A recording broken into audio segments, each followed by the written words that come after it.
Welcome to the NeuroHeir Podcast, the show for cycle breakers, parents, young adults, and helping professionals ready to understand their nervous system through a generational lens, heal what isn't theirs to carry, and consciously choose what comes next.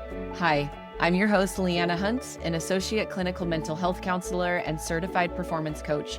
Each week, you'll get stories, science, and somatic practices, plus my signature 4N framework: notice, name, nurture, and navigate, to help you honor resilience, break silence, and build deeper connection with yourself and those you love, all while shaping a legacy of safety, freedom, and possibility.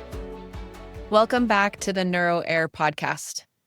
Silence is one of the most powerful survival responses that our bodies know. When danger, shame, or grief feel too heavy, the body doesn't always run or fight. Sometimes it actually goes quiet, again as an attempt at preservation. When our amygdala is taking over, when emotions surge so big that language can't keep up, words often disappear. The emotional center of the brain is lit up, but speech shuts down because the prefrontal cortex temporarily goes offline. Somatically, meaning through the sensations of the body, we feel first. The body often speaks before words do. So silence might feel like safety because there are no words to actually match the visceral rage you experience in your gut after losing someone you love, or because your body is tense all over and there just aren't words big enough for the heartbreak you're carrying. Sometimes silence is the only language the body has for pain that's too much to hold. But what happens if this silence gets passed down? Last week, we talked about legacy repair, how healing the line doesn't mean breaking from our families, but learning how to stay connected with safety. Today, we're going deeper into one of the biggest obstacles to that repair, which is silence. Before we go any further, I want to share something really important. Silence doesn't always come from personal choice. It's often shaped by systems. For many communities impacted by racial violence, colonization, poverty, or political oppression, speaking the truth has carried real life-threatening danger. And maybe these patterns of silence are part of your own lineage too. Or maybe this is still your current reality, where silence is a form of life-saving preservation. I share this conversation from a place of deep respect for those lived realities, knowing that some people are still navigating active trauma today. When I talk about repair, I'm not talking about forcing disclosure or breaking silence before it's safe. I'm actually talking about compassion, about beginning the process of honoring why silence existed in the first place and creating enough safety in our bodies to choose something new. In my work over the last several years, I've spent a lot of time exploring the roots of belief systems, those statements that run our lives from the inside out and most of the time are not in our conscious awareness. But what I found is that most roads lead back to some version of "I'm not good enough." When a client says, "I've felt this way as long as I can remember," that always makes me pause, because sometimes that feeling probably didn't start with them. It maybe started with an ancestor whose survival depended on staying small, staying agreeable, or staying silent. I have heard countless stories from friends and clients about what they know from their families, and stories that have been told for a long time, and those stories that end with words like, "and we're never going to talk about the rest ever again." That's when silence becomes the family's nervous system strategy. It's really interesting how often this type of boundary with silence, or "this secret goes to the grave" type of mentality, I see also for those ancestors of my clients as they worked their way coming to the United States. I cannot even try to begin to relate to this type of sacrifice, to leaving a home country and coming here with nothing, and often without knowing English, and sometimes making the most intense sacrifices. The messages sometimes get passed down through the generations, though, of keep your head down, don't draw attention, and just survive. That kind of silence isn't about denial. It's about endurance and attempts to stay alive, about the body learning that safety sometimes means having to disappear a little bit. But in my own life, silence carried its own kind of sound. My dad could be loud when he was angry, but the silence in between was what kept me on guard the most. I knew the sound that his truck door made when it shut, and I knew the sound of the garage opening and his feet on the bottom floor of the house. If it was quiet, it wasn't always good because of what would often follow verbally. My body learned to listen for danger, to read every movement, to predict what might come next. Later, I learned that my dad's anger wasn't actually just anger. Reading his journals from when he was 19, I have found so many layers of emotion, fear, anxiety, and this deep sense of not enoughness that he had throughout a lot of the pages that he wrote so far. If I'd known that growing up, maybe I wouldn't have been so afraid of him. Silence showed up in my body as a clenched jaw most of the time and a stomach that always hurt. And it's interesting that I developed TMJ as a young teenager alongside ongoing digestive issues. When I didn't know what to do with what I was feeling, I started eating and I started binging. In high school, I'd eat in secret, then I'd cry, then I'd promise myself I would stop, and then it would start again a few days later. In a painful way, it almost validated this belief that I wasn't good enough. It became a cycle, and only recently have I been able to see it for what it was. That cycle of not understanding silence, of swinging between anger and small attempts at connection had nothing to do with my worth. It was my body's way of trying to regulate when I didn't yet have language for my feelings or a way to navigate the silence. Years later, I started noticing the same pattern in my marriage. When things would go quiet, especially knowing my husband had a bad day, I assumed that something was wrong with me. I'd scan my husband's body language or his expressions the way I once had scanned my dad's moods. And it wasn't until I could notice what was happening in my own body that I could start to change it. That moment of noticing honestly became the moment of repair. One of my coaching clients once shared that her parents never fought in front of the kids. They'd step outside, even into the car, and come back in as if nothing had happened. The silence in their home was heavy and sometimes felt really scary because it was never explained. Her nervous system learned from a young age that if she didn't understand what had happened, she must have been the one doing something wrong. I've since worked with two sisters from that same family. Both of their stories are shared in my upcoming book. What's fascinating, though, is how differently their bodies carried the same silence. One developed intense anxiety, always bracing for the next invisible conflict, and the other stepped into appeasement, just jumping into that role of having to be the peacemaker, the helper, and the one who was responsible to keep everyone calm. For her, silence meant she couldn't be herself. It meant staying on guard, performing safety so the family could hold together. Silence carries meaning even when no one intended it to. And that's not unique to our families. What I see in my client stories and in my own life is echoed in research from across the world, showing that silence itself can be transmitted, not just through stories, but through physiology, which is super, super fascinating. Let's zoom out for a moment. After World War II ended in Poland, the German occupation gave way to a Soviet-dominated regime. Families did not always have the space or the safety to talk about what they had lived through. The state, the society, the culture, many of the traumas were unspeakable or worse, discouraged. That creates a perfect environment for silence to become the survival strategy, both personally and collectively. And when that happens, our bodies pick up the story, even when the minds don't. In a 2018 study of Polish World War II survivors, researchers found that the rate of probable PTSD among survivors was around 38.3%. They also found that lack of social acknowledgement, feeling that one's trauma was dismissed or ignored, was significantly correlated with higher PTSD symptoms. In other words, being seen matters deeply, and being silenced leaves an imprint. More recently, a study from 2023, a national sample of 1,598 adults from Poland found that about 60.3% had experienced at least one potentially traumatic event, and about 18.8% of the total sample met criteria for probable PTSD. The authors describe this as intriguingly high relative to rates reported in comparable samples from other countries. They point to factors like lack of social acknowledgement of World War II and other traumas, and poor access to trauma-focused care as possible contributing mechanisms.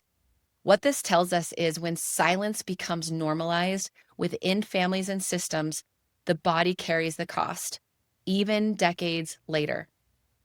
What I have found is that silence often lives in the freeze and appease zones of our nervous system. Freeze says things like, if I shut down, maybe I'll survive. It's that internal stillness the body goes into when there's no safe way to fight or flee. The heart rate slows, breath becomes shallow, and muscles tighten. It's a biological form of protection, a kind of numbness that says, stay small, stay quiet, stay unseen. Over time, the physiological response can harden into a family pattern. People stop asking questions, not because they don't care, but because their bodies learned that curiosity was dangerous. The nervous system remembers, if we speak, bad things happen. And then there's appease, the part of the nervous system that says, if I stay agreeable, maybe we'll stay safe. This is often what happens when connection feels uncertain. Instead of freezing completely, the body moves towards safety by smoothing things over, by trying to fix, by caretaking, or people-pleasing. Appease is survival through harmony. It's the quiet tone, the super quick apology, the over-responsibility that says, if I make everyone else comfortable, maybe I'll finally be okay too. The challenge is, though, is that both freeze and appease can look like silence from the outside, but inside the body is working so incredibly hard to actually maintain safety. Over time, these protective responses become family rules. Here are some I see as the most common. We don't talk about that.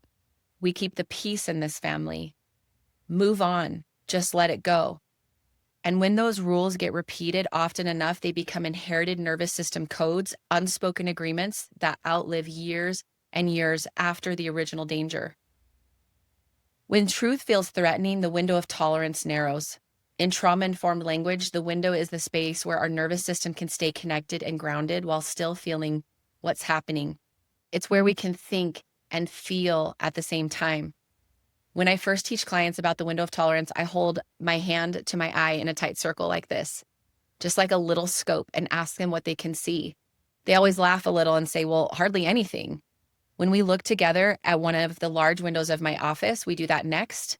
And I ask them, what can they see now? And obviously they're like, well, I can see so much more. That's what this work can do. It can expand your window for connection, to thrive, and for growth. But when an experience feels too big, too overwhelming for the body to process, the system automatically contracts. It keeps the window small and narrow because the body is preparing to survive in whatever way it must. That amygdala fires, that emotional part of the brain. The body prepares for impact. The breath shortens and speeds up. The mind goes into protection mode. And in that state, silence can feel like safety. Now imagine that same survival code being passed down through generations. Maybe a parent who never learned to feel safe expressing emotions models restraint. Maybe a grandparent who lives through war or persecution teaches stoicism without context. Children learn to sense danger in tone, in silence, and in all the spaces that are between words. And generations later, that contracted window can look like hypervigilance, always scanning for what might go wrong. Or it can look like chronic anxiety, irritability, or emotional numbness, even when life is objectively safe. The body still interprets quiet as a cue for danger and not rest. That's the paradox of inherited silence. What began as a protection becomes a cage. And because this is physiological, not just psychological, it takes body-based awareness and compassion to start to widen that window again. Each time we notice our own tightening or shutting down, and we respond with gentleness instead of judgment, we actually can begin to teach the body that safety doesn't require silence anymore. So how do we actually begin to shift this? How do we widen that window, not just for ourselves, but for our children and for all those that are going to come after us? This is where the 4 N's come in, the framework I teach in my book. Think of this as a new rhythm and not as a checklist. It's a way of moving through what the body holds so that we can meet silence with safety instead of fear. The first N is notice. This is where awareness begins, sensing where silence lives in your body. Maybe your jaw gets really tight when you start to speak. Maybe your stomach cramps up or your shoulders pull in without you even realizing it. When you can notice that you're no longer lost inside the pattern, that's when you know that you're starting to observe it with compassion. The second N is name. This is about identifying the survival state or inherited rule that's running the show. You might realize this is freeze. Quiet was my way of staying safe. Or this is appease. If I stay agreeable, maybe everyone else will be okay. Naming actually gives language to what silence once hid. The third N is nurture. This is where we start to bring safety back online in our body through our regulation. It might look like placing a hand over your heart. It might look like taking a super deep, slow belly breath, or gently swaying your body back and forth as you remind yourself, I'm safe to feel. The body can begin to unlearn what it once equated with danger. And the fourth N is navigate. This is where awareness becomes movement. When you choose one small, conscious act of repair, maybe you write the story privately in your journal. Maybe you share it with someone safe or simply speak it aloud in your room or in your car. And this is something you can say, each small step is a declaration that silence no longer leads. One more time, say it with me. Each small step is a declaration that silence no longer leads. That's what I began to practice in my own marriage, starting with just naming the tension in my body before trying to speak what I felt. And each time I did, the silence started to loosen just a little bit more. Every time you move through these four ends, you will start to widen your own window for connection, for thriving, and for grounding. You give your nervous system and your lineage a new story about what safety can feel like. That's what it truly means to become a NeuroHeir. Someone who learns to listen to the body's ancient signals, bring them into present-day safety, and choose to pass forward connection instead of silence. Before we close, I want to invite you into a few gentle questions. You can just ponder on them here, and there'll be a copy for you in your show notes. When you think about your family or the environment you grew up in, what did silence mean there? Was it peace, protection, tension, a warning? Can you remember a moment when silence felt heavy or when you realized there were things that simply weren't being talked about? And if you pause and listen inward right now, where does silence live in your body? Is it a tightening in your throat, that pit in your stomach? Remember, guys, there are no right answers here, just awareness. Awareness is the beginning of that legacy repair.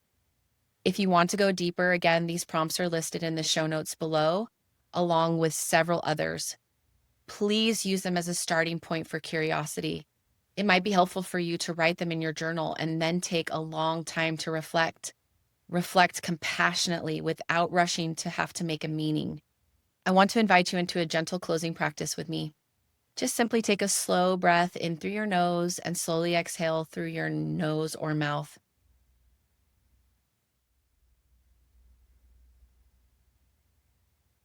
Imagine the story your body has been holding. You don't have to tell it all today, just acknowledge it and say to yourself or whisper out loud, I'm safe to know what's mine and I can release what's not. And one more time, I'm safe to know what's mine and I can release what's not. Then just gently notice what happens next. Do you feel warm? Do you feel like you want to cry? Is there tingling? Maybe just a deeper breath settling? That's your nervous system beginning to feel supported. Remember that silence protects, but it can also feel like a prison. When even one person begins to tell their family's survival stories with safety and compassion, the whole lineage can begin to breathe differently. Make sure you download your NeuroHeir survival response map from the show notes of episode 3 if you haven't already. It's a super simple way to see where silence might live in your body's states. I have also included the reflection questions again, if you're ready for a deeper dive, along with the gentle practice we concluded with, all in the shared notes below. And remember, if this episode resonated with you, would you please take a moment to leave a review or share it with someone who might need it too? Your support so far has been incredible, and it truly means so much. And I love getting your messages and already having these beautiful conversations.